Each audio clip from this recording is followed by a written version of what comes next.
ஒன்று நீங்கள் நினைத்துக் கொள்ளுங்கள், ஒன்று எப்பவுமே குடும்ப வாழ்க்கையா இருந்தாலும் சரி, ஆண்டவரோடு உள்ள உறவா இருந்தாலும் சரி, ஒரு கேப் அப்படின்னு ஒன்று வந்துச்சு அப்படின்னு சொன்னா அதை ஃபில் பண்றதற்கு பிசாசு ரொம்ப தீவிரமா இருப்பான்.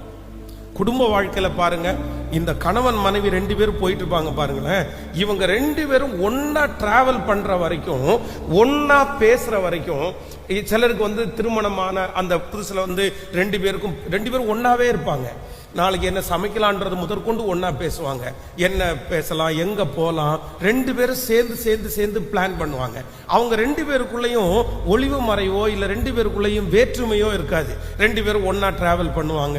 2 பேரும் எங்க போறோம் எங்க வரோம் அப்படின்னு ஒருத்தருக்கு ஒருத்தர் தெரிஞ்சுக்குவாங்க. அப்புறம் 2 பேருடைய மொபைலும் பாத்தீங்கன்னா ஒருத்தருக்கு ஒருத்தர் பாக்குறது மாதிரி இருக்கும். இந்த மாதிரி. ஆனா எப்ப இந்த கணவன் மனைவியினுடைய உறவுல ஒரு சின்ன விரிசல் வருது பாருங்க, ஒரு கேப் வருது பாருங்களேன், அப்படின்னா கொஞ்சம் டிஸ்டன்ஸ் கீப் பண்றோம். ஒரு அன்னைக்கு நைட்டு 2 பேரும் எப்பவும் வழக்கமா பேசிட்டு இருக்கிறவங்க ஒரு 5 நாள் நைட்டு 2 பேரும் ஒட்டுக்கா பேசல. இந்த மாதிரி ஒரு கேப் வரும்போது ஒரு 3வது பர்சன் அந்த கேப்பை ஃபில் பண்றதுக்கு எப்பவுமே ரெடியா இருப்பாங்க.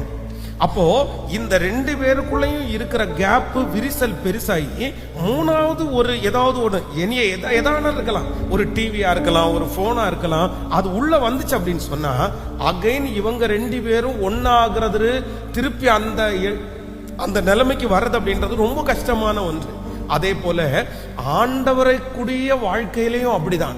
இன்னைக்கு இந்த ஃபாஸ்டிங் பிரேயர்ல இருக்கிற ஆண்டவருடைய பிள்ளைகளே ஒன்னும் இல்ல, நம்ம ரொம்ப பெருசா போட்டு மைண்ட போட்டு உழப்பிக்கிறதுக்கெல்லாம் எதுவுமே இல்லை. ஏன்னா ஆண்டவர் என்ன சொல்லியிருக்கிறார் அப்படின்னா, நீங்கள் ஒன்றுக்கும் கவலைப்படாமல் எல்லாவற்றையும் குறித்த ஸ்தோத்திரத்தோடு கூடிய ஜெபத்தினாலும் வேண்டுதலாலும் தேவனுக்கு தெரியப்படுத்துங்கள்.